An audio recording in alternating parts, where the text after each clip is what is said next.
Hello, everybody. Welcome back to the channel. Pokeportfolio here, back this time with another video. I've been off for 2 weeks, guys. I've been ill. There's been stuff going on, but I should be back now. I thought I'd start with sort of what I've been grading because I've still been going to card shows. I've still been buying cards. I've still been doing all this stuff. I just haven't been making content. I got a stinking cold. I think everyone's got it. So I'm on the mend. I'm on the mend. But I thought before we get into this is my social. If you wanna go and follow me on there, and there's links to my eBay and certain things on that Insta. So feel free to support your boy. But before we get into this, I just wanted to sort of lay out what we look for when we grade cards, because I grade cards mainly to sort of get that margin and end up then financing my seal collection with that. That is sort of my playbook on how I do it. There are cards that I keep and I keep them displayed. I've got the stained glass beers, I've got Umbreon Gold Star, Celebrations, a few of my sort of vintage cards that I had as a kid. But on the whole, this is sort of my rule book. So we aim for at least 30% return is sort of my goal. When I go to grade a card, that's at least what I want to be aiming for, right? Minimum 30%. If it's not 30%, the weighting of the risk and the time and the effort and the capital, it doesn't sort of add up enough for you to really take that chance on that card to grade it. There's a lot of things you have to consider in grading. The timescales, especially right now, are increased drastically, right? PSA under massive, they're going to be under massive backlog. I can already see it's going to be extending, as this hype continues now. This backlog will get like it did in 2021, 2022, where I some cards I didn't see for years, right? Absolutely years. So we'll see how that pans out. Hopefully they're more suited to deal with the demand this time round. But I for the life of me, can't see that they will be. So that's a lot of, there's different variables, right? The second one I'd talk about is risk. Obviously, everyone has their own risk tolerance. I love the sort of lower value cards, sort of the easier grading plays, the ones that have high gem rates, the ones you can most likely get a 10 in, the ones that have sort of high sell-through volume, that are quite liquid.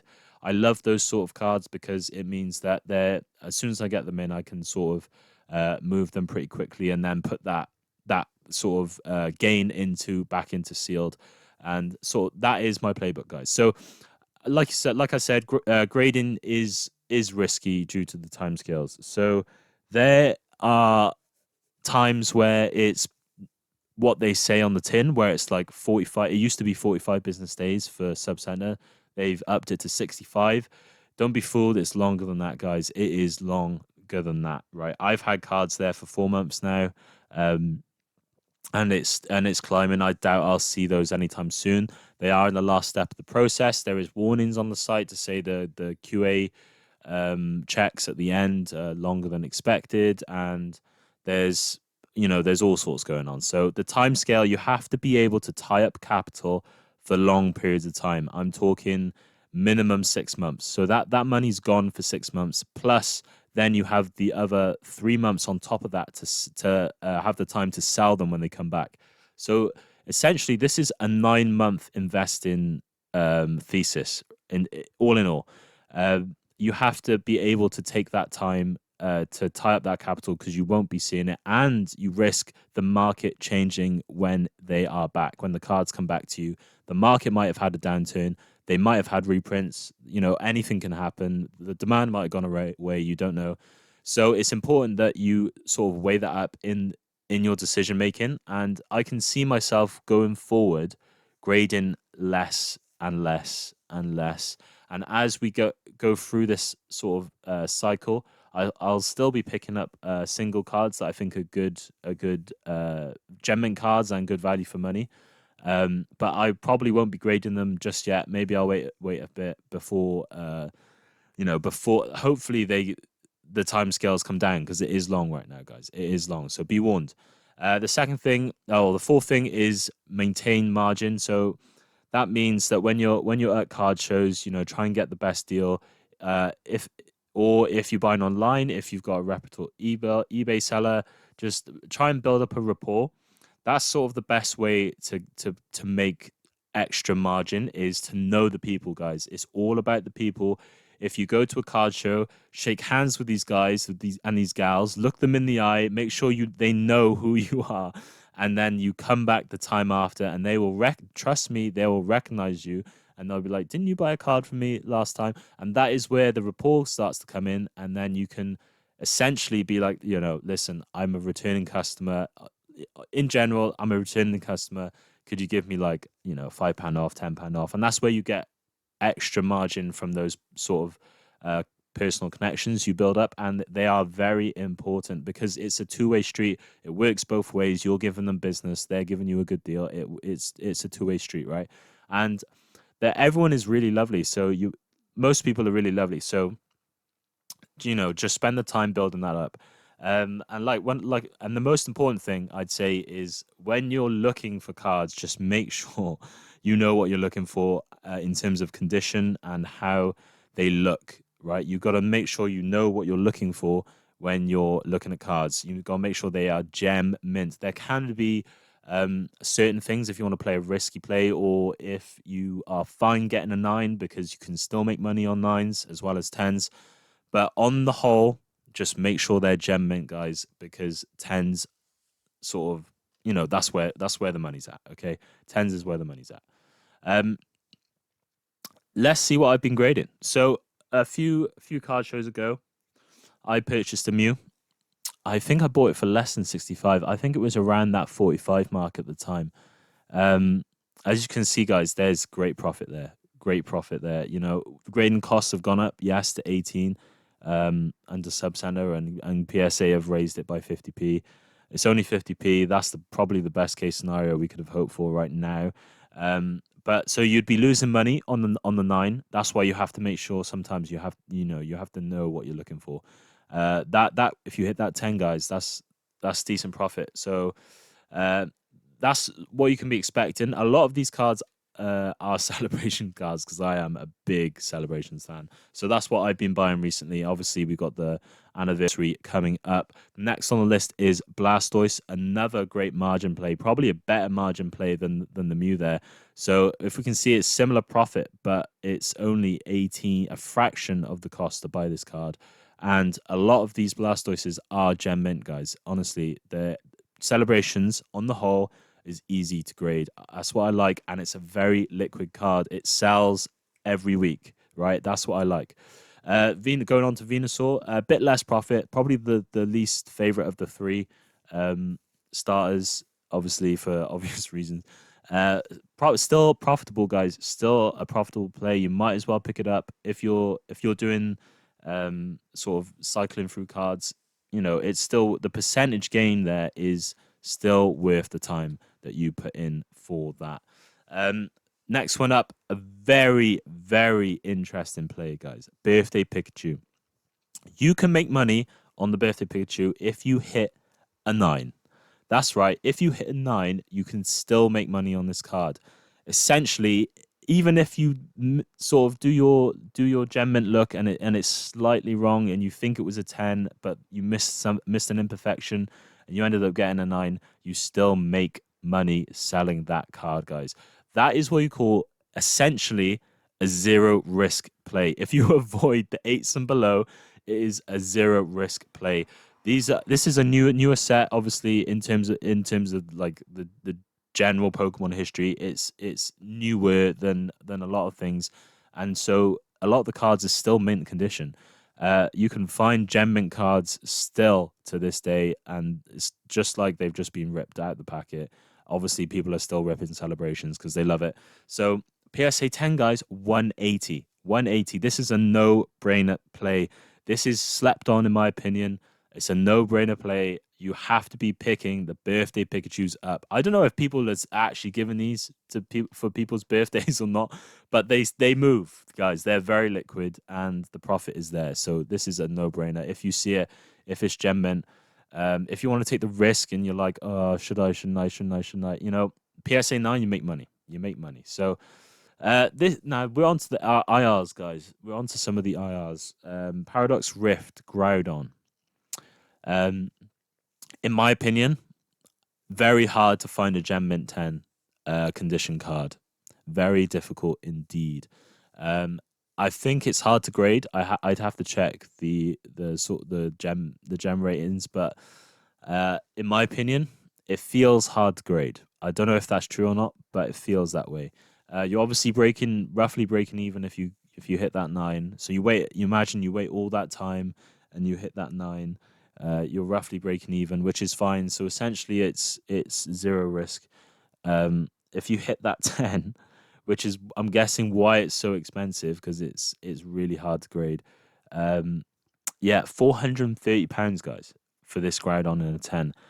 This is a stunning card, and I still think to this day Paradox Rift is slept on. This card will carry Paradox Rift to greatness. Okay, mark my words, to greatness. They've been Paradox Rift booster boxes have been restocked on the Pokemon Center so many times, so much opportunity, and it's I love the fact that Groudon's doing what it should be doing right now and going up in price. So if you hit that 10, guys, very lucky. 332 profit if you grade with an £18 grading cost. Onto Temporal Metagross. So it's a very cheap card, guys. £15, very cheap. The grading cost is essentially the raw card price. And if you hit that 10, it's going up. It's hitting that 130 mark now. There's not many listed in the UK on eBay, guys. There is not many listed. There is a huge gap in this market. People can't get the 10s in fast enough. Fair enough, you're breaking sort of even if you hit that PSA 9, which is sort of why grading in general is a no-brainer play right now.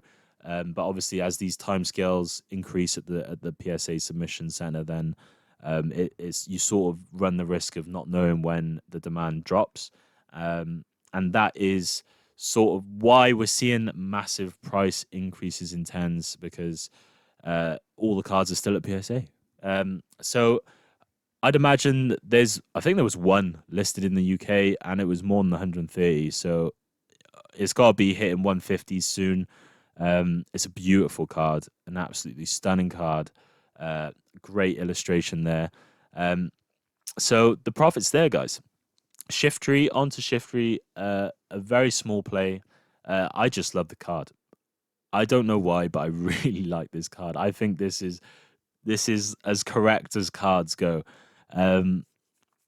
It's quite cheap, right? It's 10 and the PSA 10 price is 70. I think it's easy to grade.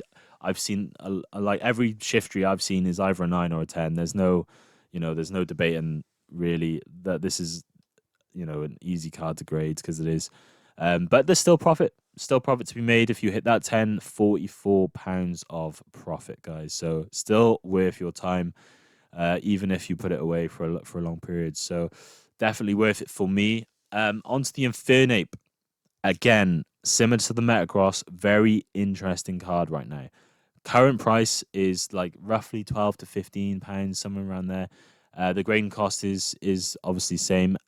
So you'd actually lose money on the 9, which is slightly annoying because the 10s, guys, I cannot see many 10s on eBay again in the UK.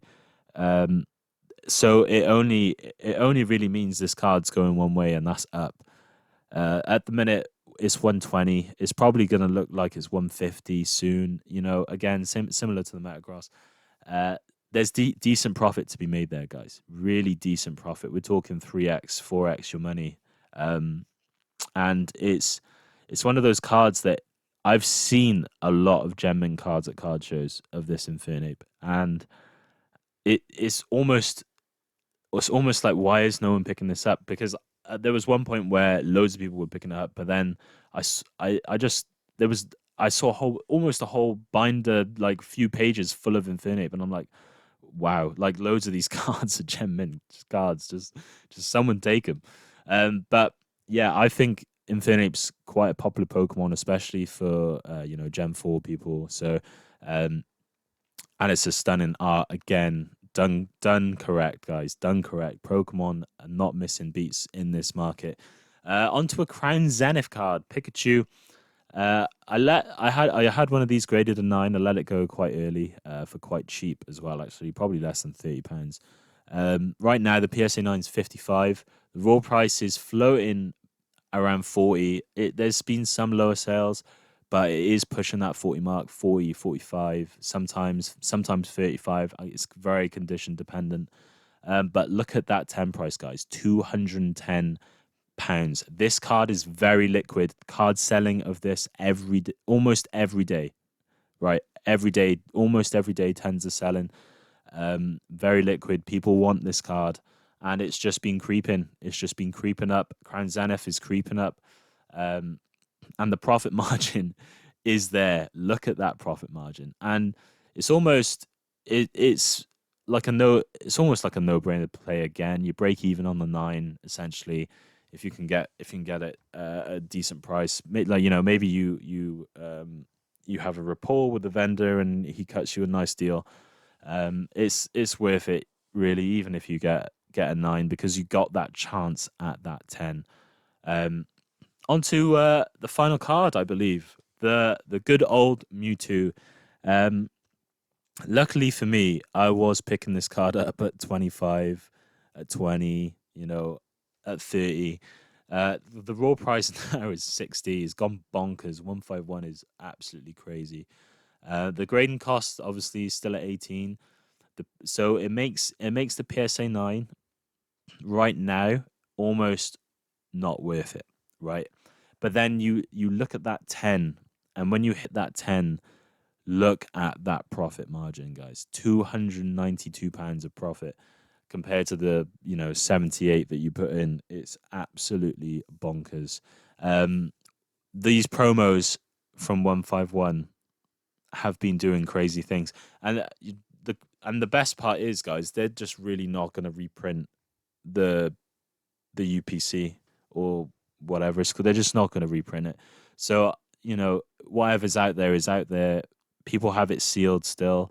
I'd imagine if you had that box, you really wouldn't want to open it, to be honest. So it might be one of these things that just keeps on creeping up, because what's going to stop it? Mewtwo's a very popular Pokemon. Mew's a popular Pokemon. The artwork's great on both. I mean, and it's 151. People need it to complete their set. So it's just one of those things, guys. It is one of those things. But thank you very much for joining me on my first video back from my hiatus. I really appreciate it. So thank you for tuning in. If you've enjoyed this video, please make sure you share it, like it, whatever. Give me some feedback in the comments.